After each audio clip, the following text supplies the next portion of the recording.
There's one story that I love, that I like to think. The Crows could have gone with them. They came out from Ohio in the 1830s and 40s. And when the settlers came into the Ohio River Valley at the end of the 1700s, they found something amazing along the banks of the Ohio River that no one had ever seen before. They found a whole new breed of wild pig. They had feathers. Really? Beautiful feathers. Of course, they were flightless, like an ostrich or a penguin, which gave rise to that old expression, "Oh, believe that when pigs fly." Now, you've never seen one, obviously, because they're extinct, and have been for some time now. And this actually is the story of the extinction of the feathered pigs.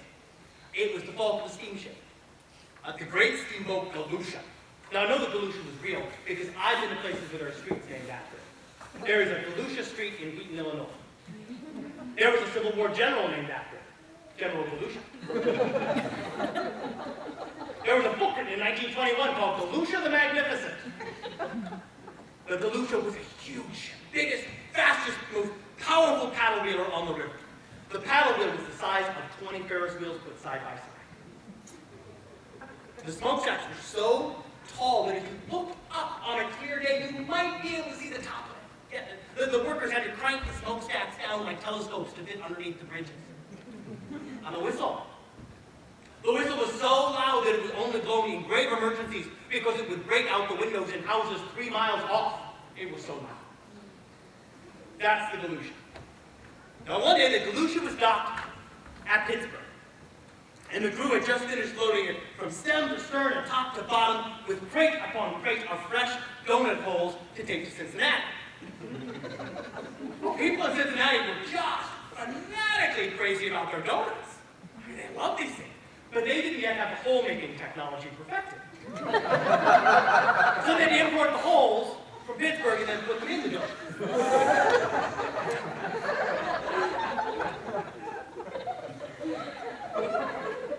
So the Galusha is completely loaded, full. And the captain gets word there has been heavy rainstorm upriver, all the way along the river is flooding. And if they don't make it to Cincinnati in 2 hours, the water will be too deep and they won't fit underneath the bridges. Does anyone know how far it is from Pittsburgh to Cincinnati by river? About 465 miles. But the captain wasn't too worried. He had a fast ship. He figured they could do it. And so they ordered all the wood they could into the hole to get the fire going good. They built a great head of steam. And the captain took the lever, pulled it into reverse, and the big wheel went. And he moved it to full steam ahead.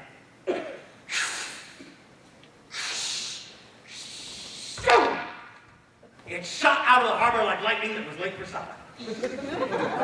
They left so fast they scalded the water in the harbor, and everybody in Pittsburgh had boiled fish for supper that night. The firemen tossing wood to the fire. Well, Captain checks his watch.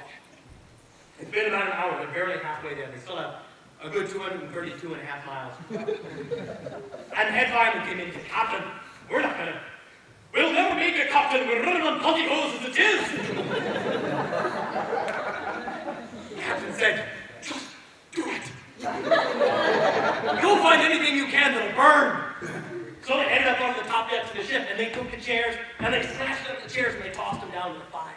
And they went into the staterooms, and they broke up the beds with their axes, and they tossed those down. And then they took out the dressers, and they pulled the doors off their hinges.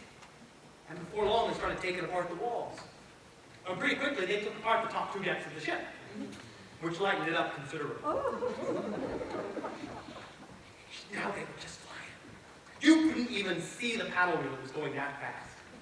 Now, when something goes by you at that speed, it's going to kick up a little bit. I mean, when the Galusha went by, it was a hurricane or a cyclone. The trees were bellowing backwards, and the shingles were blowing off the houses. And the horses, and the donkeys, and the goats, and the chickens, and the geese, and their heads forward like this. The wind blew them flat. And the pigs, those beautiful feathered pigs, were just as dumb as posts. They didn't want to get dust in their eyes. They turned around like this. And the wind went and stripped every last one of them as naked as Thanksgiving turkeys.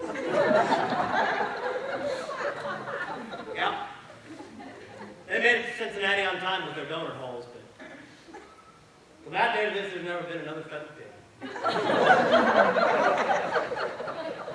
You jump with the Ohio Historical Society, I reckon they'll tell you.